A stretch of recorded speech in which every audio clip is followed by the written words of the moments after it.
Okay? And the reason that we're doing this, and I asked Levan to do this when I first took over as safety officer, because one of the things that I'm looking at is how do we break down the barriers that we have across our country? Yeah. Right? Now, this first came apparent to me from a safety angle because we look at, not only do we look at our own records, we look at all the other countries' records around the world. And there's one country that really stands out. And I can never remember which one it is. Who's got the best record? Finland, thank you. Now, why do they have the best record? It's a very good question. So one of the one of the theories around this is that they have central training, right? So if you want to get your glider pilot license in Finland, you go to a central run certification program, and all of the training is done, and it's all very tightly contained and controlled. We have a distributed model. So when I first joined the FTSC, and I learned this, I said, well, why don't we do that? Well, we can't. We're national. We're too big. We're a big country. Well, to coin that phrase that the high school students are saying, I call BS.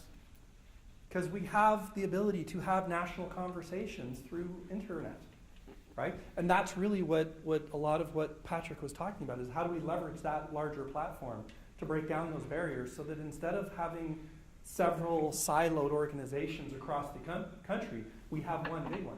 And we've started doing that in the world of safety.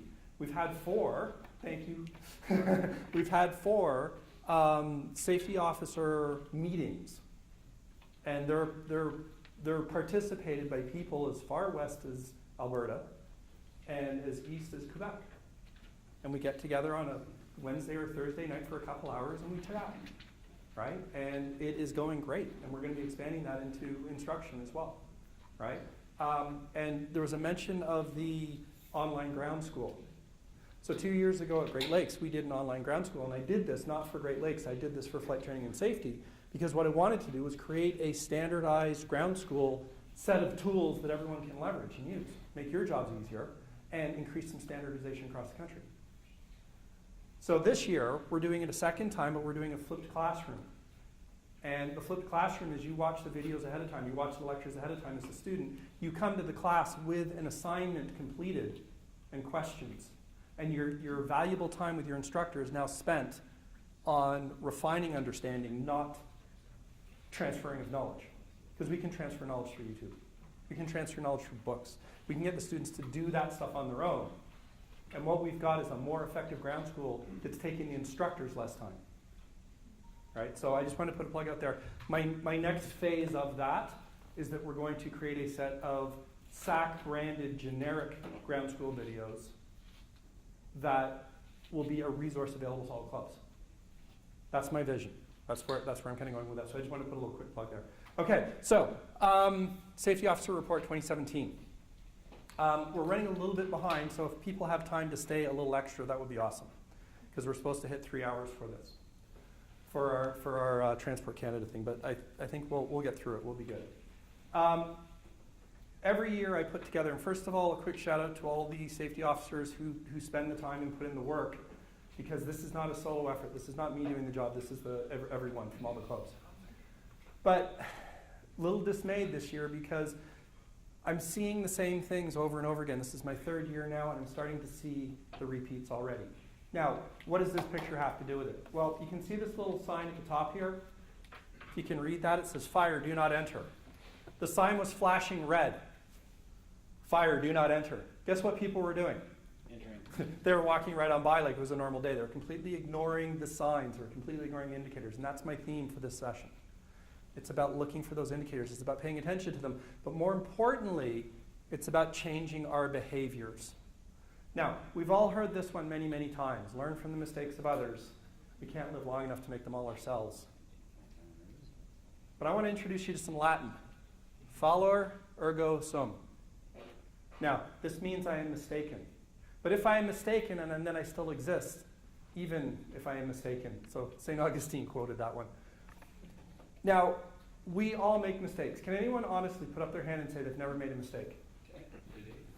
Today? We bought an eraser once. We bought an eraser once? Was that the mistake? So we all make mistakes. Now what we need to do is we need to start admitting that we make mistakes, to ourselves most importantly, so that we can then take corrective action so that we stop the chain of offense developing. Because we're going to continue to make those mistakes. Now, we're going to start off today for my session with looking at what happened through this year. We'll glean some lessons from that. And then the second portion of this program is called the Neuroscience of Safety. And we're going to talk a little bit about how our brains function. And hopefully we'll be able to recognize and learn a little bit about ourselves so that we can recognize those mistakes that we're making. We can get a little bit more humble about our own capabilities and make those changes so that we actually have a behavioral change. Unfortunately, as Sylvain mentioned in his president's report, we did have a fatal this year. It was a transition to a new type. We're going to be looking at this one in a little bit of detail. Here's some selected accidents. Landed short, hit a ditch, wrote the airplane off. Landed long, hit a fence. Again, these aren't new stories. These are our same old stories. There was an outlanding by a solo student. Poor choice of fields, ended up hitting a tree. And of course, these type of accidents, they tend to write airplanes off. The good news is people survive these types of accidents, and those three in particular, people walked away without any personal injury. But I want to look at these last three here. We had 6 incidents reported. I'm going to emphasize reported because, of course, as we know, not everything gets reported. We had 6 incidents reported of spoilers opening on takeoff. We had 5 incidents of canopies opening, and we had 8 gear collapses, 2 of which were attributed to maintenance. You think about those last 3. Are they easily avoidable? Sorry, Tony, you said something?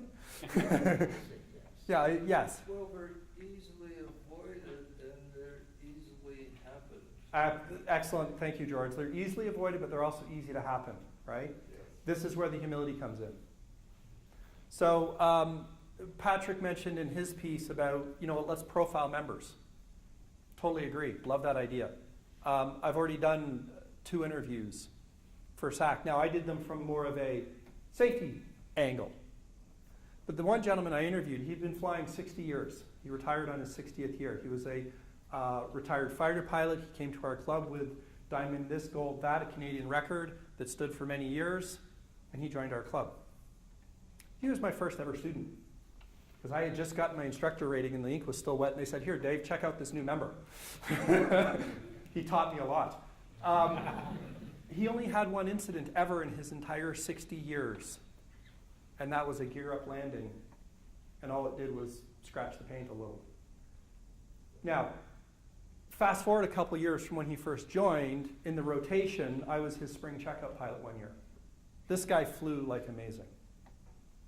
We landed, got out of the plane, he said, "How was it?" I said, "Oh, it was fine, of course." He stopped me, and he literally said, "No, seriously, how was it? Like, what would you do differently?" He had several thousand hours. I had a couple hundred. He honestly wanted my serious opinion. When I interviewed him when he retired, something he said to me really stuck. He says, "I rate every one of my landings. I've never given myself a 10. I rated his landings. They were mostly 10s from where I was sitting." He said there were some 8s, quite a lot of 7s, occasional 5 here and there, some 9s, never a 10.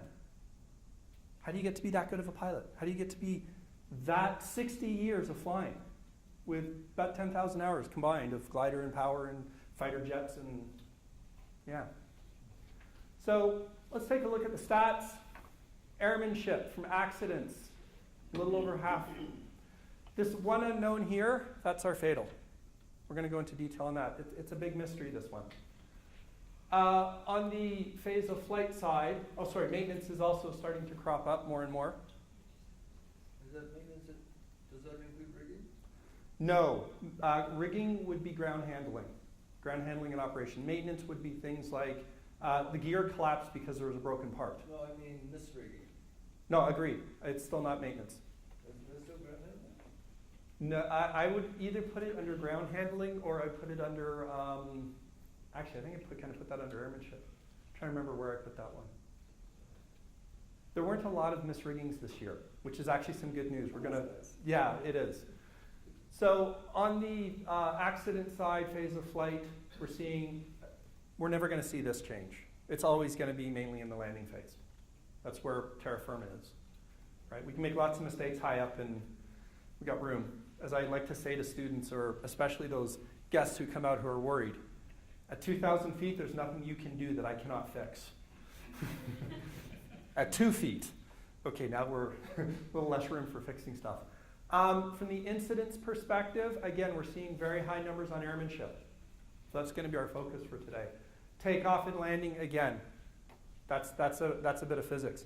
Now, we're also seeing, again, operations. So this is, moving airplanes around the field. This is, the general operation side of things.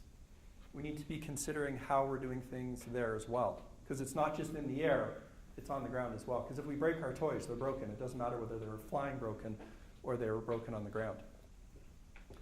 But there's good news. Runway incursions, airspace incursions, way down.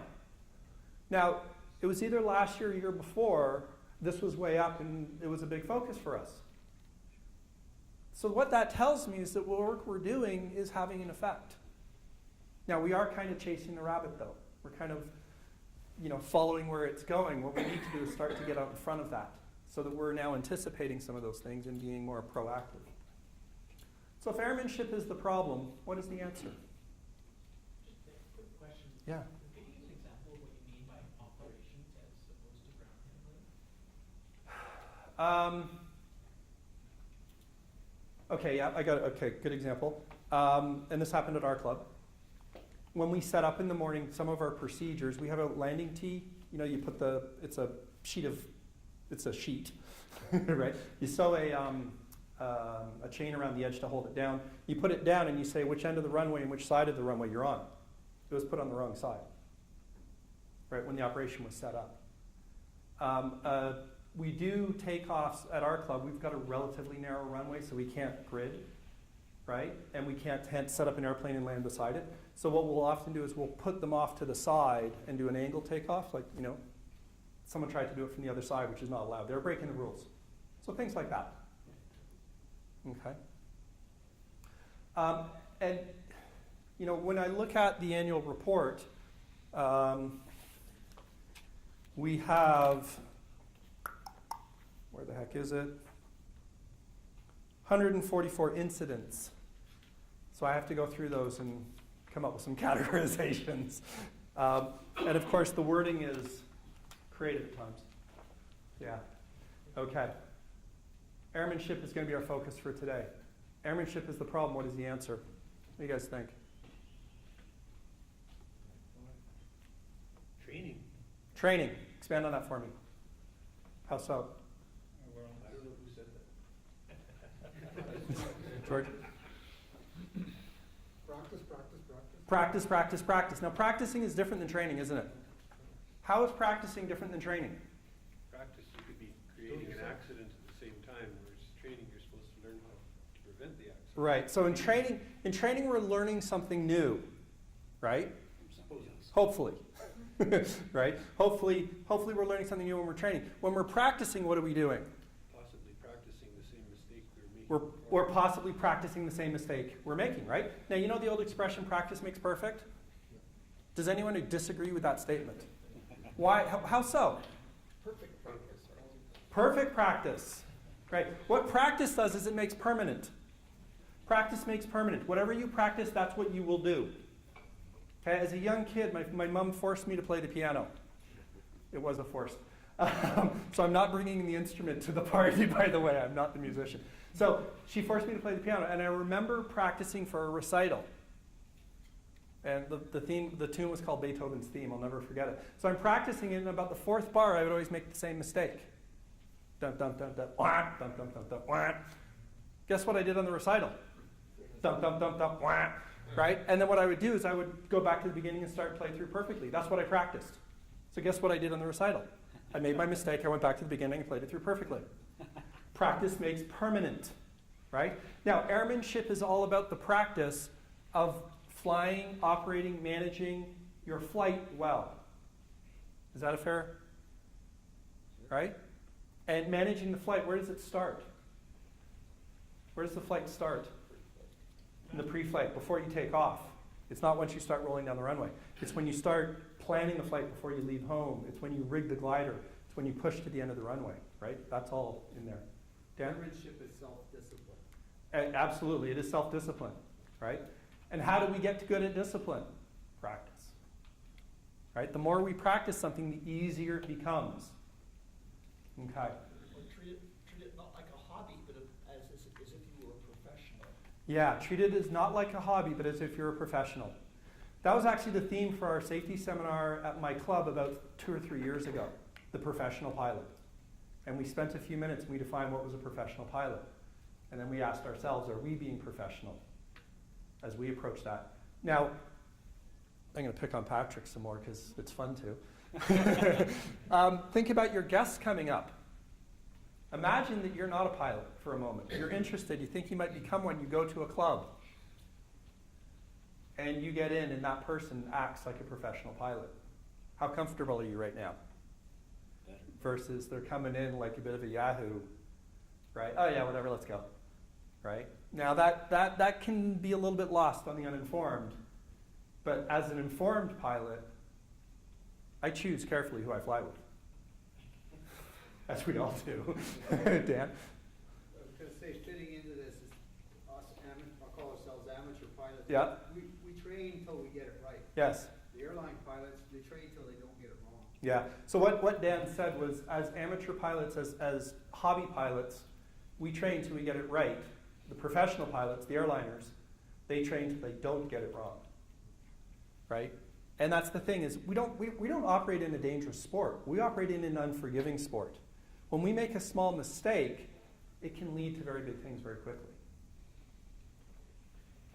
Now, before we begin, we're going to take a look at 2 fatal accidents in detail, one in Britain and one in here in Canada, but I'd like to just spend a moment out of respect for the people.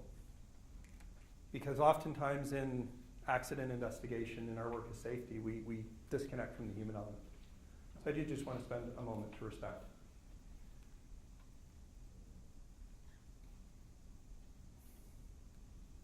The stories we're going to hear, they are true. They're presented with permission. They're for us to learn and for us to not make the same mistakes. So the theme here is people don't care how much you know until they know how much you care. In my work in the safety officer in flight training and safety, my focus here is how do we change behaviors? We care a lot. We really do, and I know you all do. But when we start to disconnect from the human element and look at the SATs, it can become easy. So I was having dinner with a good friend of mine, Linda. She works in advertising. And I said to her, this was about 2 weeks ago, I'm going into my national safety meeting and I'm really looking at how do we change behavior. And her answer was, if you want to change behavior, show them a gory movie. So it's not going to be a gory movie, but there'll be some graphic pictures. Let's keep it there. So we're going to take a look at 2 mistakes. The first is a critical assembly check. The second is transitioning to a new ship. Now, what is a critical assembly check?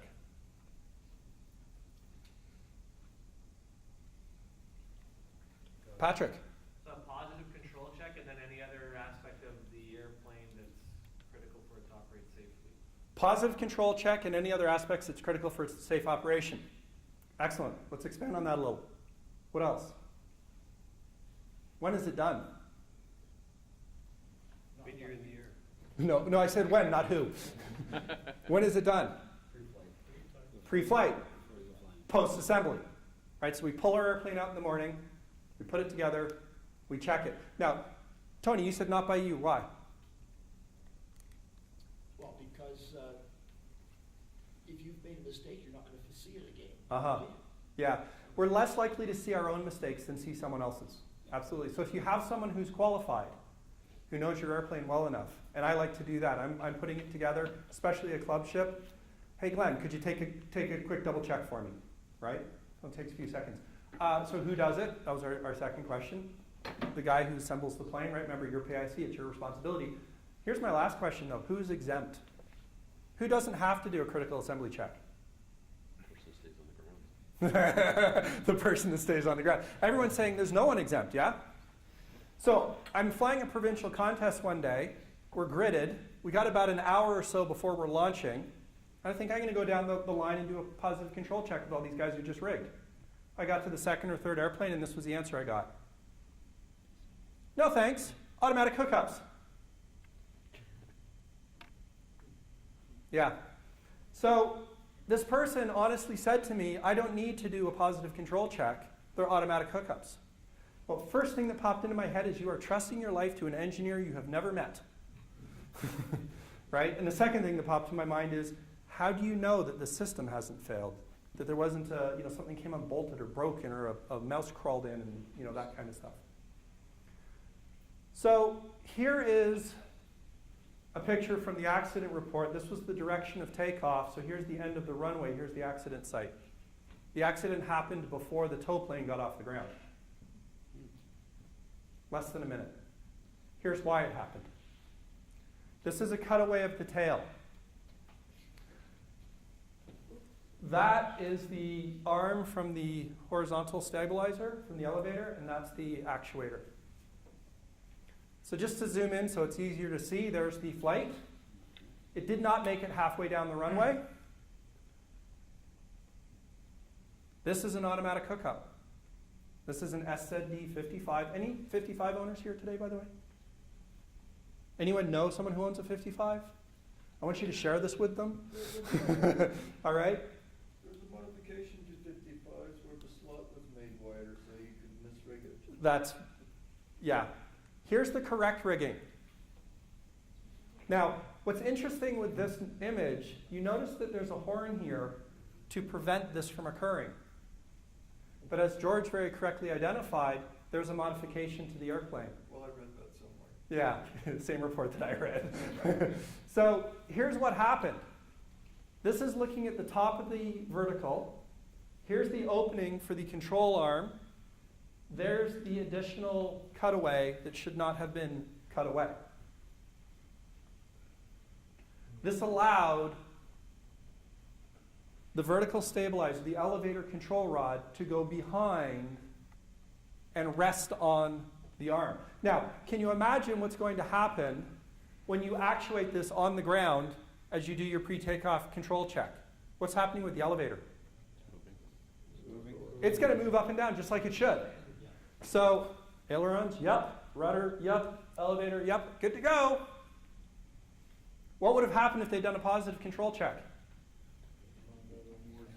They would have found out. Yeah, because of course what happened as soon as that got under air load, instead of it resting under gravity, away it went. The two owners who bought this airplane used did not know about this modification. It was there when they got it. There was no record in the manuals, in the logs.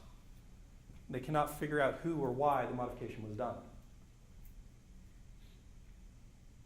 They had flown it something in the neighborhood of 60 or 80 times in their ownership. Never had a problem. Now, the other thing is once you put that elevator on, Yeah. you can't see it's wrong. You couldn't see it's wrong, absolutely. So how do we know that it's wrong? Positive control check. Yeah. David, I don't know what I'm looking at there. So this is the top surface of the vertical stab. Okay. This is the opening where the control arm drops in. So you're looking down on it. Okay. Here's the vertical. Yeah. And you might see it more clearly on this image. So this is your vertical. Your rudder's back here. Okay. The elevator's dropping in horizontally like this. 2 pins go in here to lock the horizontal in. The elevator control horn is there. Is that? I'm still not sure, but I'll study this one. Okay. If you want to send me an email after, I'll send you the report that has the pictures and the description, and it's 28 pages longer or something. And It might be easier to point right here. It should have been dropped right into there. yeah, Because this was cut away, it's possible to drop it on that side of the arm Behind. instead of in that side. so that's the top view. This is the side view. Okay, so that extra opening was back here, which allowed this to angle in. Right? Yeah, and more than happy to send you the file. Right? Now, just as we wrap this one up, How long does it take to do a positive control check? On all four controls, because ailerons, spoilers, elevator, rudder. Maybe a minute. How long was his flight? About the same time it took to do positive control check. Yeah, exactly. What's your life worth? Yeah. So what happened from the moment he started moving to the moment of the accident? He ballooned up, got to an altitude of something like 100, 150 feet observed. The tow rope either released or it broke, and he nosed over and straight into the ground. So think about what would happen if you didn't have an elevator. Right? You're under tow, she's going up on you. Yeah. If you want more detail on this, BGA did a big in-depth report. Okay. What is the pilot he could have done to prevent it? I mean, I'm just imagining it. So, Imagine getting towed, okay. So can you just repeat your question again? What is the pilot he could have done to prevent it? What could the pilot have done to prevent this accident? Do a positive control check. Once in the air, what could he have done to prevent this accident? If he was fast enough, he could have released, and then the nose would have dropped down. There was a case. So, do you think there was time for that? No. So, what could he have done? Well, there was a case in GGC, actually, the guy was able to save his flight by using flaps. Aha. Now, which airplane are we talking about in this accident? In SAC D55 that does not have flaps. How many of our gliders have flaps? The flapped ones do. Absolutely. So, percentage of the population of gliders that have flaps that are also controllable with a disconnected rudder. Sorry, horizontal, yeah. The horizontal, excuse me, thank you. The elevator, actually, right? Maybe, right? You've also now got into a skill level. You've also got now into reaction time. To answer your question, very simply, what could the pilot have done to prevent the accident? Do a positive control check. Actually, there's another aspect of that too. Yep. Understanding the engineering of all the components of your airplane. Yes. So many people don't understand how and why things were engineered to be Yes. foolproof. Yes. So, and how they can be fooled. yes. So that we can hear this from what Trevor said is people need to understand the engineering of their airplanes because we don't realize how that engineering, which is designed to be foolproof, can be fooled. And I have a great story to share with you on this. I've got lots. Oh, I bet. So in our club, we fly Krosnos, right? And the Krosno, the back seat is adjustable. It lifts up and down for taller and shorter pilots. And there's two stops, one that prevents you from rotating it too far this way and the other that prevents you from rotating it too far this way. Now, the one that prevents it from rotating too far this way also locks it, so it holds it in position. Well, older airplane, things got a little, worn. One of the stops broke and fell off. We thought, oh, it's not a big deal. Until one day when that rotated in flight and released and dropped the seat pan onto the control rods. So picture this, you're flying in the front seat, you've got a guy in the back seat, and all of a sudden your control's locked.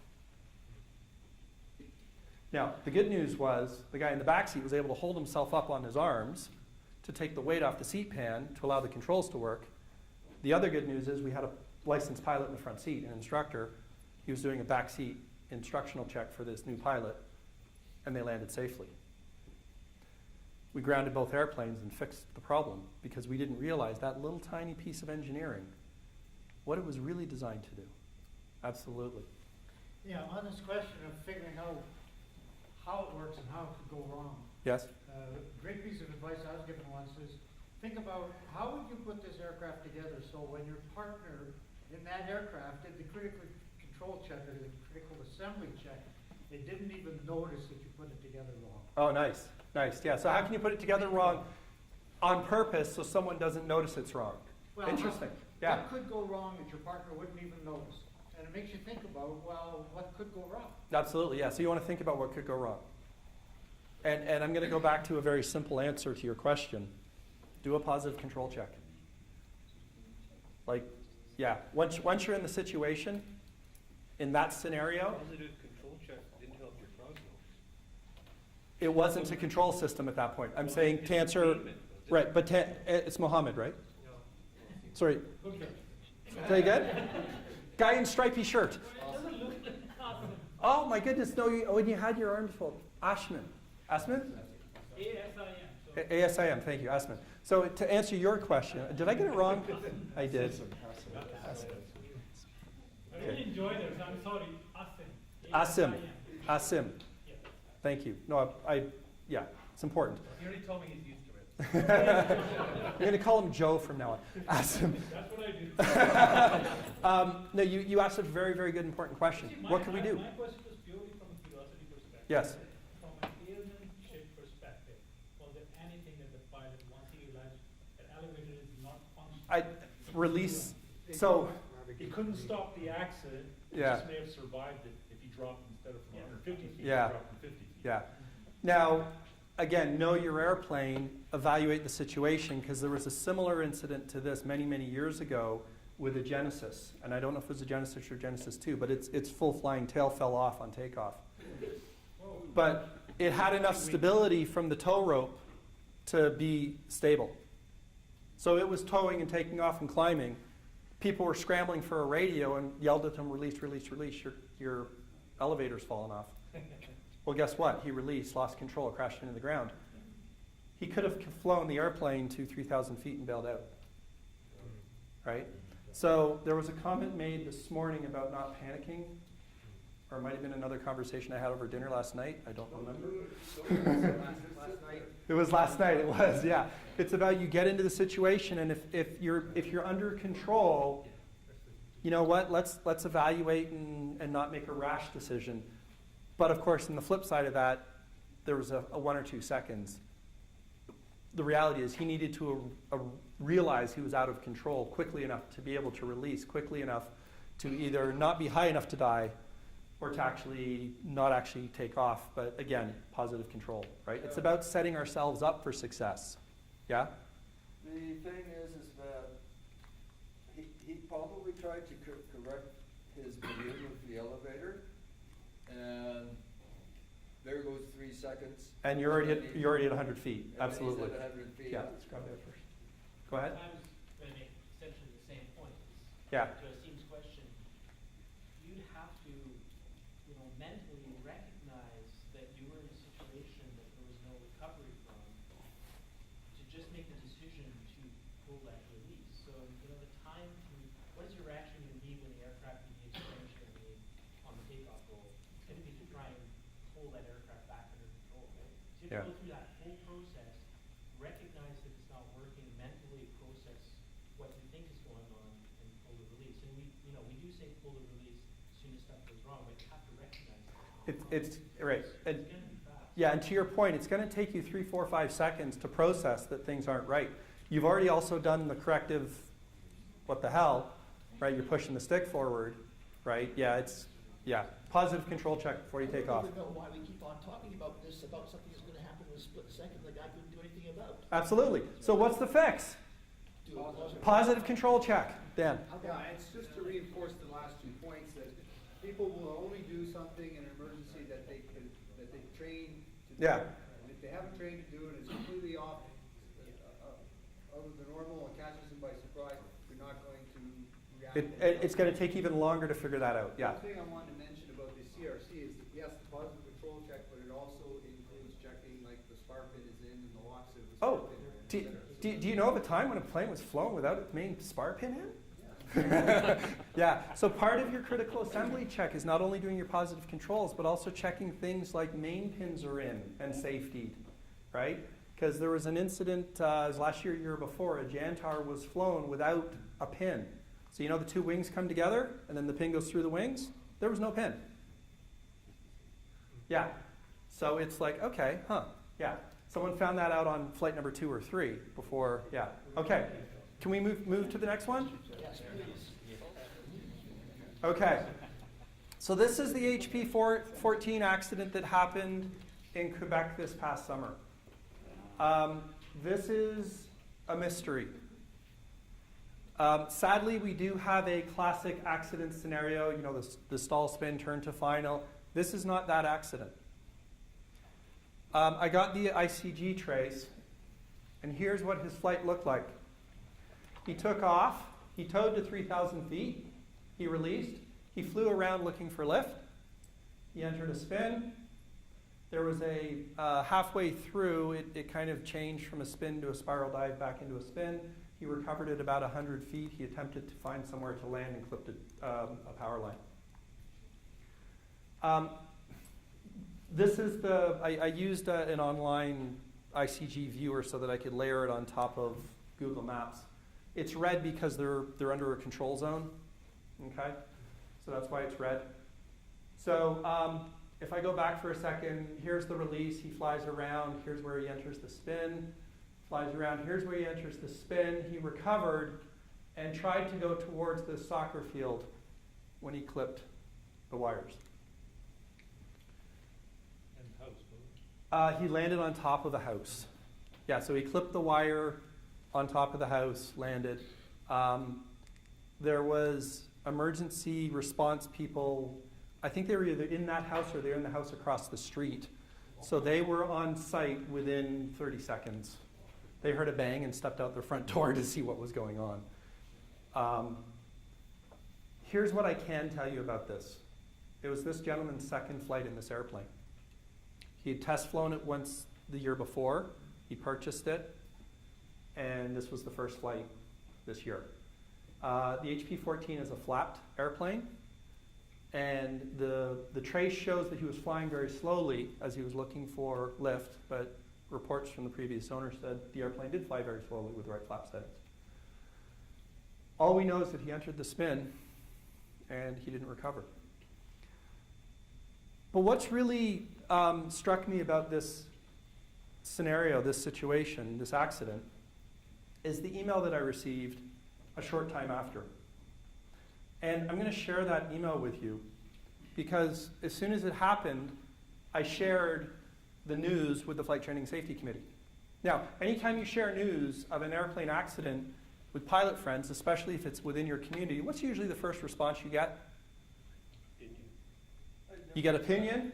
What else do you get? I'd never do that. I'd never do that. What else do you get? Can't believe it. Who? Who is it?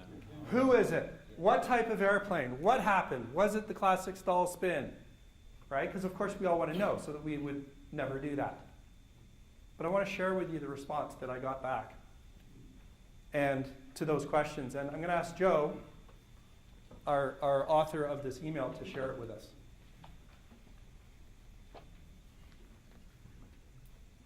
Hi guys, I am the one who registered the takeoff on the log sheet. It was towed at 3,000 feet AGL. It took 8 minutes. I was the one who received the phone call from a witness of the crash 8 minutes later. I am the one who had to tell his spouse at our camping on-site camping. They are my neighbors. I am the one who spent the first hour with her at the emergency waiting room with no news at all coming out of the operating block for a never-ending time. I managed to get her close family joining us just minutes before the medical doctor told us that everything that could possibly be done to rescue him had been attempted in vain. I am personally moved profoundly. He was a close friend. We all met with his spouse later that day. She showed up so courageously, looking for assembling all possible pieces of this tragic puzzle. They were such a brilliant couple. I took care of the human part. The crew in the field took care of the emergency plan that we had put in place a few years ago. It ran smoothly and efficiently. What happened? Only the pilot knows. Thank you, Joe. So we look at this situation and we do our analysis and we say it won't happen to us. But it does. People make mistakes. And looking at how do we change behaviors, we need to sometimes think about the hearts. Because intellectually, when you ask people these questions, they have the right answer. How do you recover from a spin? How do you enter a spin? What are the ways to do this? And what are the mistakes that people make? And of course, what do they say? I wouldn't do that. Well, guess what? We all do. We get away with it at times. But I'd like you to think about, when we talk in terms of accidents, I want you to never forget the people who are left behind. Your wife, your children, your brothers, your sisters. Because we need to not forget that piece. And if not for anything else, not for following procedures, but for them, take those extra minutes to make sure that your plane's put together correctly. Take that extra check flight. Enroll in that extra class. Out of curiosity, how many people in this room have been flying for over 20 years? Okay, so we'll keep our hands up. Over 30 years. 40 years. I think yeah. 50? 60? Ooh, over 60? Nice, congratulations. So let's think about, in that time, did we get retrained, right? Now, my father-in-law, he's 92, and you get your driver's license at 16, you get retrained or retested at 80. So, yeah, that was 10 years ago. You can imagine the difference in technology. I mean, one of his favorite stories is one of his early cars. I think it was a Model A or a Model T. He bolted the transmission in backwards. And he had 3 speeds in reverse and 1 in forward. You compare that to modern cars today. There's a huge difference. Was he ever retrained? No. Now, in pilots, as amateur pilots, as recreational pilots, we have to do recurrent training once every 2 years, yeah? That's what we're doing here today. So we sit and listen to some guy chat. And we say, yeah, we'd never do that. And then we hop back in our plane, right? And one of the things I love about the gliding community is just that, it's a community. I was at a Transport Canada recurrent training one time, and the gentleman at the table with me had a Cessna 150-something, 170-something. He kept it at a little farmer's field, and he spent an entire flying season going up to the field, pulling this plane out of the hangar, going for a flight, putting it away, and leaving without talking to a single person. Not talking, not seeing. No one saw his takeoffs, no one saw his landings, no one saw his flights. For an entire season. That scares me. Because one of the things I love about gliding is that we're all watching out for each other. But I'd like you to, and I would ask you to, and I implore you to, take the extra step. Go for that flight with an instructor. Treat your spring checkouts not like an annoying, procedural BS thing that you got to get out of the way, but treat them like an actual learning opportunity and learn from those other people. Okay? Now, I pulled this from a lady named Catherine Schulz. I have troubles with names. She's a wrongologist. And if you want to get the short version of this, she has a fabulous TED Talk. Mistakes are inevitable. Do we all agree with that statement? Mistakes are inevitable. Yep. Absolutely. We're all going to make them. We don't make mistakes because we are bad people. We don't make mistakes because we are dumb. Got a very educated group here today. Got a very experienced group here today. We don't make mistakes because we are irresponsible. We don't make mistakes because we are thoughtless. But here's the thing, we do make mistakes. So what do? Is we put systems in place to help us catch our mistakes. Now we need the humility to say, yes, I made a mistake. And I forget who sent me this. I think it came out of the Winnipeg Soaring group from Larry, or it might have been Shulamont, I don't remember. No, okay, it was from Larry. So I love this. This came out of a company in, I think it's Australia, and they're talking about the 7 ineffective safety practices. So things like focusing on lagging indicators, injury-based incentive programs, so hence when someone gets hurt. Awareness training, motivational signs, blame and discipline, my favorite. We want to change those into more proactive, again, getting out in front of the rabbit. And we want to look at things like focus on the indicators, on those leading indicators. So look for those things that are telling you that the chain is starting to develop.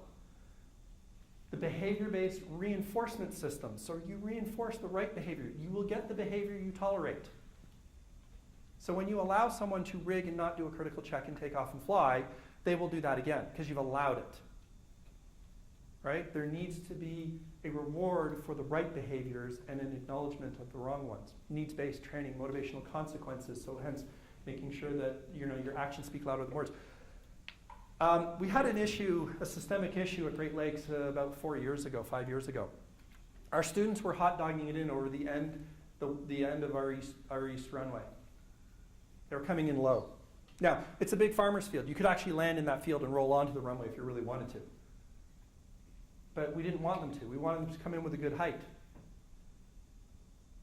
So we had an instructor meeting. We said, what's happening? What's going on here? We're telling them not to. Then it occurred to me. We're doing it ourselves. Yeah, here's what was happening. The instructors who were taking guest rides up were hot dogging it at a foot over the threshold of the runway so that the guests could get a really cool picture. The guests loved it. The students went, I want to be like him. Right? So what do we do? As I said to the instructors, I said, let's do an experiment. Let's stop doing that. Let's come in at this height above the end of the runway. Let's try it for a month. Guess what all of our students did? They stopped hot dogging low over the end of the runway. Right? Encourage that near-miss reporting and be a safety coach. Right? Let's work with our people collaboratively. Okay? So here's what it may look like in practice. A few years ago, we instituted the Senior Sky Commander, I screwed up but managed to use my superior skill and sheer good looks to save the day award. Now, the gentleman inside of the toilet seat there, that is a guy named Dave McLean, and as a student, he nicknamed himself Senior Sky Commander. You got to understand Dave. He's got a wicked sense of humor. He's a fantastic club member. When Dave's on the field, you are going to have a sore gut from laughing all day. He's also very safety conscious. He's a great guy. He went up in the Jantar one day, forgot to lock the canopy. Takeoff was fine, release was fine, flight was fine. He lowered the gear for landing. Canopy left. He landed, and he turned to me and he said, he was pissed off, he was swearing. But he landed and he turned to me and said, I give you instructors credit because all I could hear in my head was fly the plane. And he did a beautiful circuit and perfect landing with no canopy. We went and found the canopy. It was completely undamaged. We polished it up. It looked better than new. We registered the event, and then we gave him the award.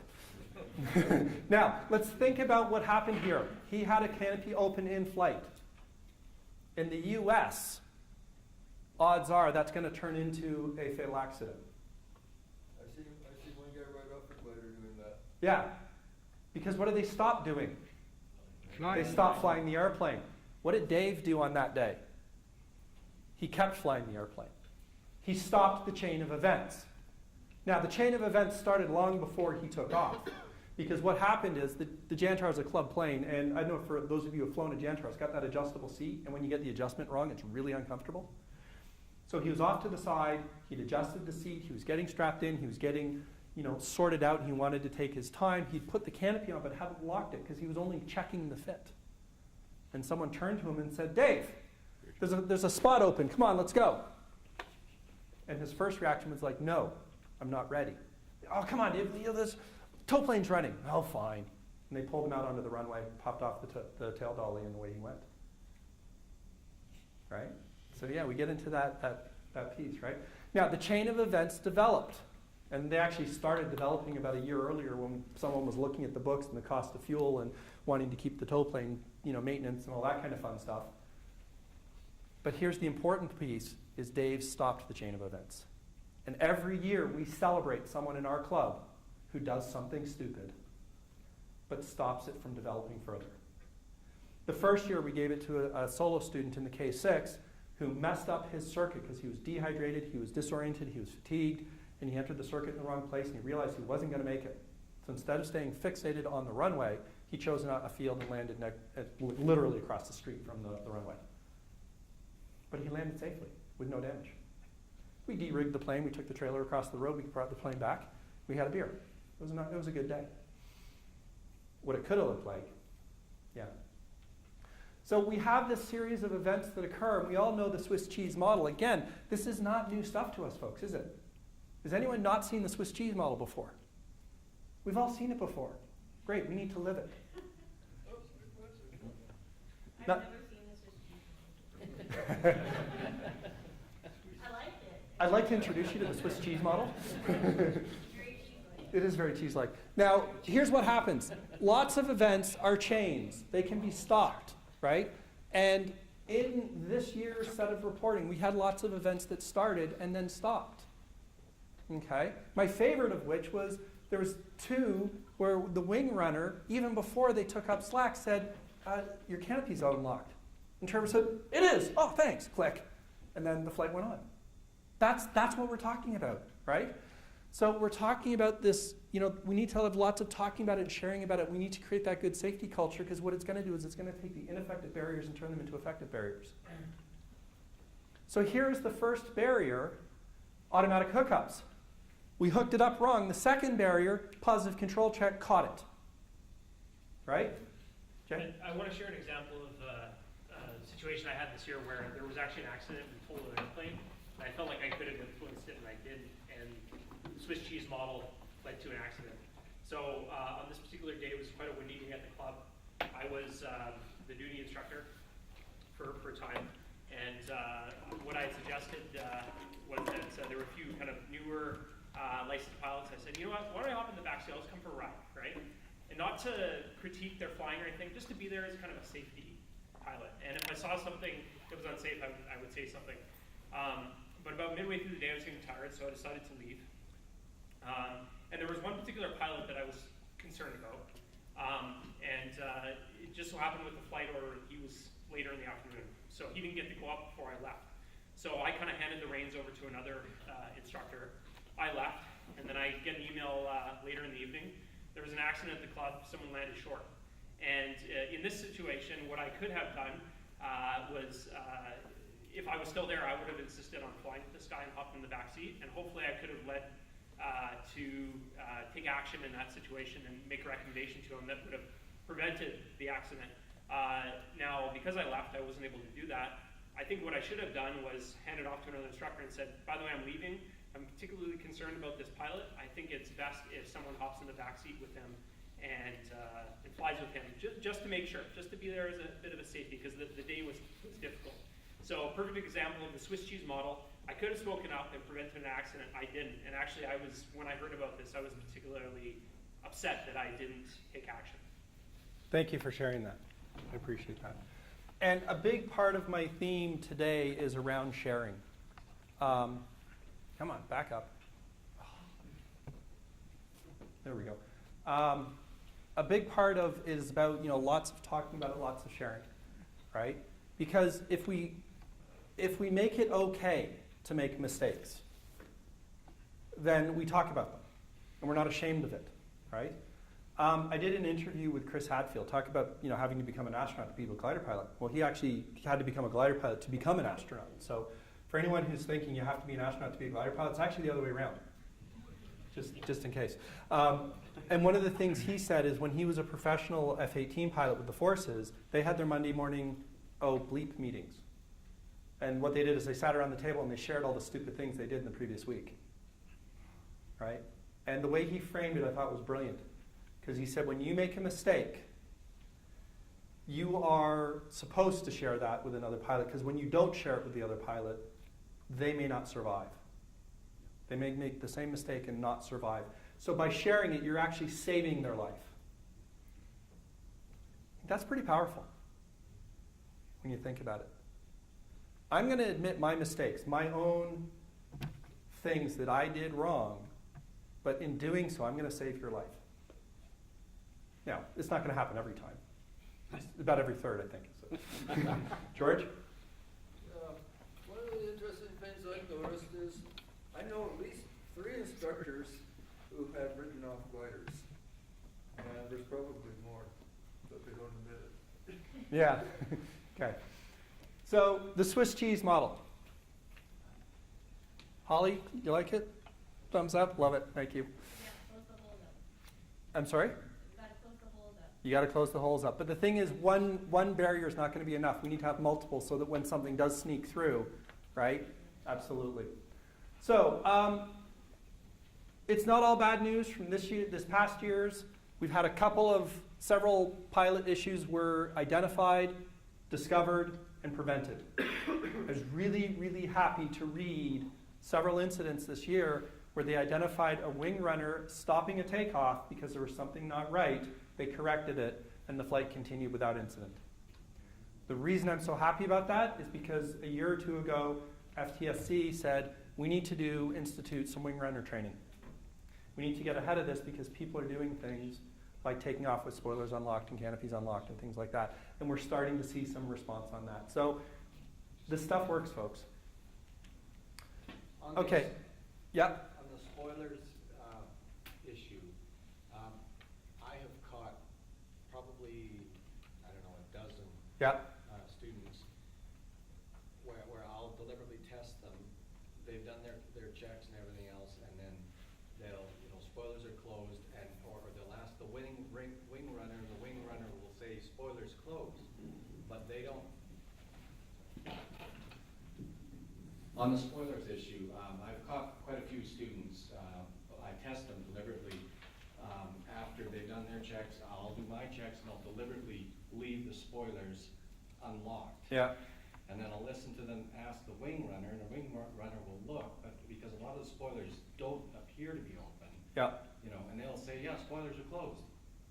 And I always insist that they check, and like I always say, and locked. Yes. If the wing runner says they're closed, I make sure I say and locked. I don't know if that's standard procedure or not. Well, I think the wing runner is supposed to ask, yes. are your spoilers closed as well? So I've seen it done the other way, where the wing runner is saying it, and the student or the pilot is taking their word for it. Yeah.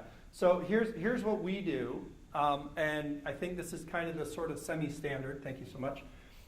Is we ask, as a wing runner, I'm going to ask, are your spoilers closed and locked? Is your canopy closed and locked? And then I'll check and I'll tell you the tail dolly's off. But I do this at the cockpit before I walk out to the wing. Because when I'm 20 odd feet away with a noisy engine and wind, right? Yeah, so we do this right at the cockpit. Okay, so this has been a very heavy conversation, and I appreciate everyone going with me on this. Let's have a little bit of fun.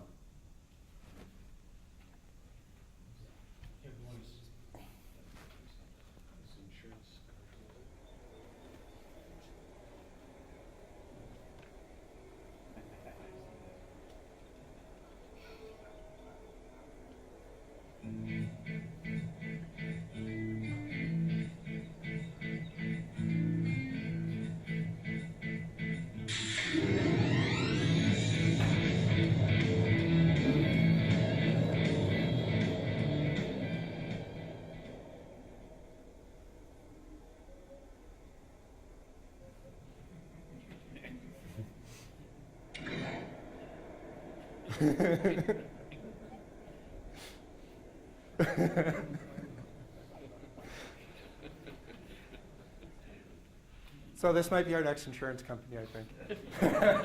Or maybe they'll be a sponsor for us. All right, so what can we do about this? It's about awareness, it's about tools, and it's about good health. Now, we're just about finished the first portion. We'll do a break. When we come back, we're going to dig into these, okay? But I just want to emphasize the awareness piece. It starts with yourself, right? You want to think about the awareness of your crew. Who are the people around you who are helping you rig, who are running your wing, who are flying your tow plane? With the club itself, what's the culture like? And with SAC. I'm very pleased to be part of the team that is SAC right now that has such a high importance on doing safety. We need to see it at all levels. You recognize this airplane? Right, B-17. Would you say this was a successful airplane? Very, very successful? Yeah, it was actually a failure. The prototype crashed and they deemed it unflyable. How did they fix the problem? Checklists. So the U.S. Army Air Force, when they first test flew the B-17, it crashed on takeoff. And they said, this is unflyable, cancel the contract. So Boeing came back with a checklist. We have some really good checklists. Ask your instructor if you don't know what they are. I'm also really a huge fan of the SOAR model for decision making: situation, options, actions, repeat. I actually use it in my work in leadership and change management. And when we talk about health, we want to fuel our engine. Most important engine that I'm talking about is your brain, and we're going to go into detail on this in our second half. But we need food, we need water, we need sleep, and of course we need oxygen. And we're going to dig into stress just after our break. So to summarize, we've got our awareness of ourself, of our situation. We've got our tools, which will help us refocus and deal with workload, and we've got health. And I want to to close, I want to share with you my favorite incident from this past year. The student was on her second instructional flight. She did not get a proper briefing from her instructor. There was a bit of a language issue because she was English as a second language. And there was a fatigue element on the part of the instructor. This resulted in the flight, say again? That never happened. This resulted in the flight being mismanaged, and we had an alternate airport landing, aka didn't make it home. Here was the landing. Yeah. So after I touched down in the center of the runway with my wingtips over top of the crops, I looked and went, that's not going to work. I scooched off to the edge, and I put this wing down on purpose. And the student went, wow, that was a perfect landing. The result was I grounded myself for the rest of the season. Now this happened in October, so there was almost a month. But I got out of that airplane and I realized, A, I'd made a big mistake. But I did break the chain of events. But more importantly, I went back to my checklist and I said, am I safe? And the answer was no. I was going through a merger acquisition at work. Our company was being bought. My boss of 7 years had recently quit and I'd taken over his position. We'd had just over 100% turnover in staff. I had bought and sold an airplane. So I sold my old airplane. I just bought a new one that I was trying to get some time to work on. And my mother was entering into hospice. So I stepped back and I said, I probably shouldn't be in control of an airplane right now. And to be honest, I'm still kind of feeling that way a little bit right now. I'm getting there. Things are settling down at work. We had a beautiful funeral for my mom. And life is starting to get back into a place where I can think about flying again. But I implore you to think about when you make your mistakes and you step back and think about it. There's a pilot who I will never fly with. I was sitting on the field one day. It was a power field. He was flying in to pick someone up, and I was telling her about airplanes and flying. I said, oh, look, there's his plane. And he did the wrong circuit. Instead of doing a left circuit, he did a right and did an opposing in-base final circuit. And when he landed and I asked him about his circuit, I said, what happened with the circuit? He said, oh, the asshole in front of me did it wrong. Okay. He says, yeah, I was following the guy in the Bonanza, and he did it wrong, asshole. Seriously? Guess what? The Bonanza fixed it. He got partway through the circuit. He went, oops, and turned around and went and did the right circuit. This pilot kept going into the wrong circuit. I will not fly with him. So here's the thing. The Bonanza pilot said, I just made a mistake. Let me fix it. The other pilot said, I didn't make a mistake. Let's be honest with ourselves. So in closing, the great thing in the world is not so much as to where we are standing, but in which direction we are moving. This has been a very heavy session, and I appreciate you guys going through it with me. We're going to take a short break, because I've seen a couple of people get up and go for the pee break. So let's take a short break here. I'm going to queue up the second session, and when we come back, we're going to talk a little bit about neuroscience. Well, let's figure out how our brain works a little bit. Sounds good? Does 10 minutes work? As long as there's coffee. I think there